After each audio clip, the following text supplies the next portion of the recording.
If two wheels are locked on an axle so that they are not free to turn separately, one or the other has to slide. So engineers had to find a way to connect both rear wheels to the engine without sliding and slipping on turns. The device which makes this possible is a part of the rear axle. It is called the differential because it can drive the rear wheels at different speeds. The differential looks complicated, but once we understand its principle, it is amazingly simple. These two wheels are mounted on separate axles and supported by a frame so that they can revolve freely at different speeds. Let's fasten a spoke on the inner end of each axle so that by turning the spokes, we can turn each wheel separately. With a bar or crosspiece, we can turn both wheels in the same direction at the same rate of speed. Let's get something to hold this bar in place so that it will press against the spokes. Notice that this support is not locked to the axle. It turns freely. Now we can spin the wheels by rotating the support. This is fine as long as both wheels are able to turn at the same speed. But let's see what happens when we go around the corner. With this arrangement, we cannot drive one wheel faster than the other. And if we stop one wheel, the other wheel won't budge. Let's put this bar on a pivot so that it can swing in either direction.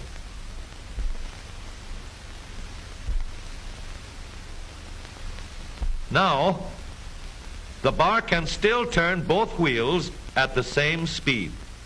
And because it pivots, it lets one wheel turn even when the other is stopped. But if turned too far, the bar will swing around until it won't drive the spokes that turn either wheel. We need another crossbar and more spokes to carry on the job. When we stop one wheel, the crossbars will continue to push the spokes of the free wheel around. As long as both wheels are free to turn, the bars do not swing on their pivot and the wheels move at the same speed. Now we have the working principles of a differential. To adapt the model for use in an automobile, we will have to make a few changes. In order to reduce the jerky action caused by wide spaces between the spokes, we will put in more spokes.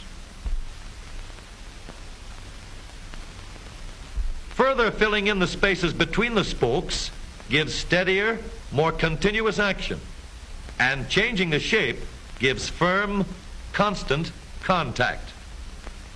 Now we can make the gears thicker and stronger, and we have differential gears.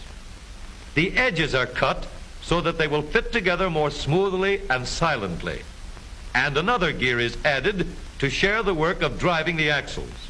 The principle is the same. In order to turn the support and drive the wheels, we can fasten a large gear here, connected by a smaller gear to a source of power.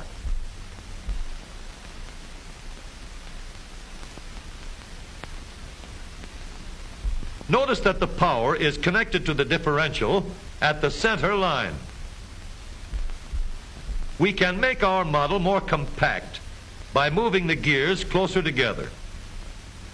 When we put our differential in an automobile, we have to leave room for the drive shaft, which carries the power from the engine. We may build the floor of the car above the drive shaft. But if we do, we won't have much room inside unless we make the top of the car high too. Of course, we could lower the floor and ceiling, but the drive shaft would be higher than the floor. This would have disadvantages. A shaft in the middle of the floor of an automobile would be inconvenient for passengers and would be awkward for carrying luggage. Today, engineers have found a way to make the car roomier and closer to the road without a clumsy shaft above the floor. The drive shaft from the engine to the differential is lowered out of the way, and the drive shaft is connected to the rear axle at the bottom. The new low center drive makes the rear axle quieter, stronger, and more durable because it gives better, smoother contact between the gears. The automobile of today with the low center drive is stronger and more rugged. Every part of the rear axle has been built to withstand strains far greater than it will ever meet on the straightaway or around the corner.